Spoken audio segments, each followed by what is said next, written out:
So as we begin to consider the scripts that are used to make this gun structure operational, I wanted to begin with an overview of the scripts that we will be taking a detailed dive into, which are the ones directly attached to this object and which would, in a sense, work regardless of whether there was a target to shoot at, although the gun wouldn't point or shoot unless you gave it something at least to shoot at. It wouldn't have to be as elaborate as the jet. So down here in the top level scripts folder, we have a total of 5 scripts, which I have mentioned before. Turret control, which is associated with what I could have called the turret. I ended up calling it the gun base. It's the thing that turns horizontally, and that script is directly attached to the gun base object. Then there is gun control, which is responsible for aiming in a vertical direction, or what we would traditionally call the elevation of a cannon like this. And that is attached to the gun's empty object, which includes all of the gun components inside it. Also attached to the gun empty object is the script fire control. Fire control doesn't worry about any of the aiming, but it worries about actually shooting the guns, or rather controlling when they are shot, which has to be on a timer. Fire spawn is a script that actually lives at the point, as the name suggests. It lives at the point where the shells are actually spawned and shot from, which is a fire point in empty object that rests right beyond the end of each of these 2 gun barrels. And so the fire spawn script is attached to that. The fire control script in the gun object is telling these fire spawn scripts to go ahead and instantiate the bullet and shoot the gun.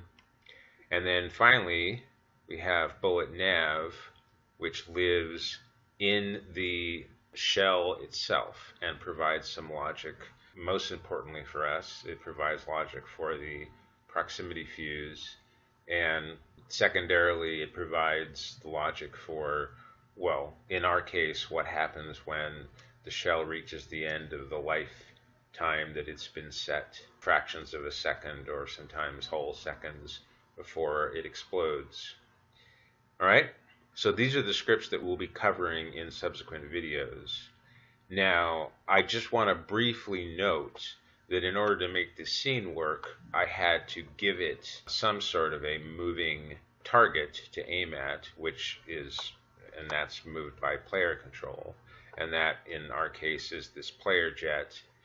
And that jet involves not only a quite elaborate set of scripting that comes out of the box with the F-22 jet model that comes in standard assets, and that all has to do with actually the actual flight controls that allows you to take off and the landing gear retract automatically, and you can fly the jet around, and there's sound effects, and there's elaborate particle physics involved with, the jet trails and all of those things. Those are all scripts that I think, fortunately for all of us, they come out of the box. You can use that model without really having a complete mastery of all those scripts, although I have had to in the course of some of the games I've adapted it to. And you can, extend those scripts as you like.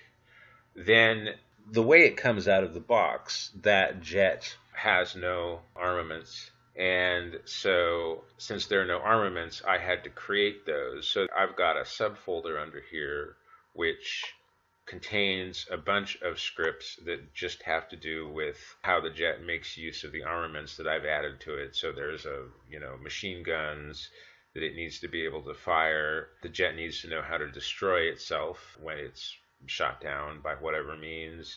It needs to be able to launch missiles. There are rockets as well that I haven't mentioned. So missile rockets and various things involved in propelling those.